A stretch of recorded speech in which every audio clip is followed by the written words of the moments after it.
Guys, maging paalala at babala ito sa lahat ng mga pasahero, lalong-lalo na sa mga kapwa natin OFW, na magdoble ingat kapag nasa loob kayo ng ating paliparan, lalong-lalo na sa NAIA.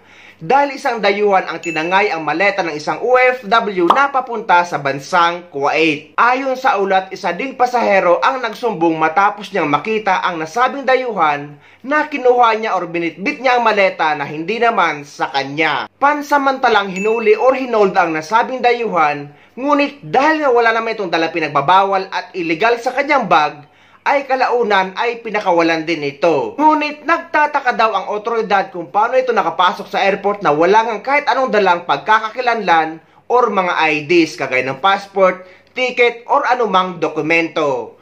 Pero ayon sa dayuhan ay galing daw siya sa UK or United Kingdom. Hinarang ang isang dayuhan sa NAIA Terminal 1 sa Pasay matapos tangayin ang maleta ng isang OFW. Agad nagsumbong ang ilang saksi kaya pansamantala nang hinuli ang banyaga. Ayon sa mga otoridad, hindi nila makausap ng maayos ang banyaga. Wala namang nakitang iligal na gamit sa kanyang bag kaya pinaalis din siya kalaunan. Naibalik din sa OFW ang kanyang maleta.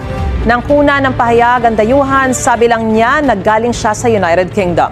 Hindi niya sinabi kung sino siya o kung bakit niya kinuha ang maleta ng OFW.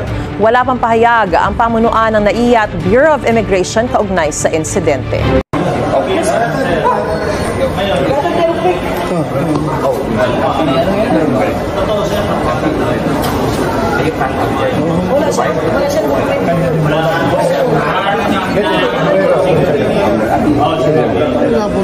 Walang dokumento. Wala siya. Kinalkal yung gamit. Wala siyang dokumento. Wala siyang ID.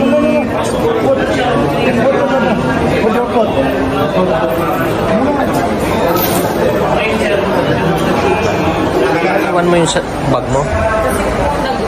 Punta ko sa galing yung pangkain sana. Pumila ka, gano'n? Oo.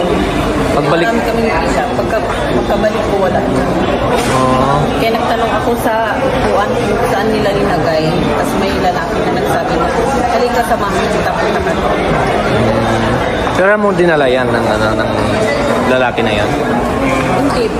Pumunta sa doon. Tingnan mo doon kasi ang alam ko, pinunta nila. Anong oras ang flight mo? Bukas pa rin. Bukas pa? Bakit ang aga mo? Kasi may process ako, tapos malayo kami sa Ifugao. Ano masasabi mo na ibalik? Salamat. Thank you, Lord, kasi hindi ako nagayaran sa inyo.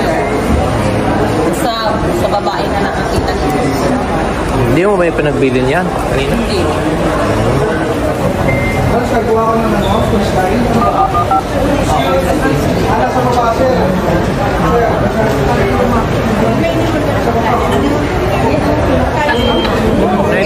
Came from? United Kingdom. England. Yeah. What's your name? What's your name? What? Your name is? I'm actually Sir Albert.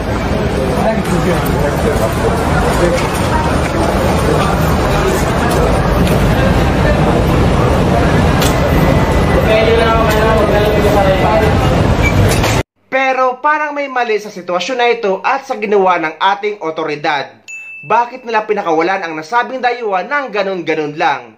Tangkang pagnanakaw ang ginawa niya. At dahil nga illegal alien ito sa Pilipinas na walang kahit anumang mga dokumento or daladalang passport or anumang ID na pagkakakilalan niya, ay dapat hinold dito at pinadeport kung saang bansa siya galing. Kagaya dito sa ibang bansa o dito sa United Arab Emirates na hinohold ang mga ganyan at kinukulong at pinapadeport pauwi sa bansa nila. Hindi kagaya sa Pilipinas na papakawalan lang at uulit-ulit lang yan sa ginawa niya. Naiisipin niya na pwede pala dahil ganun lang ang parusa at hindi naman makukulong. Parang ang lamya naman ang batas natin sa Pilipinas. Napakahirap na talaga kasi magsalita.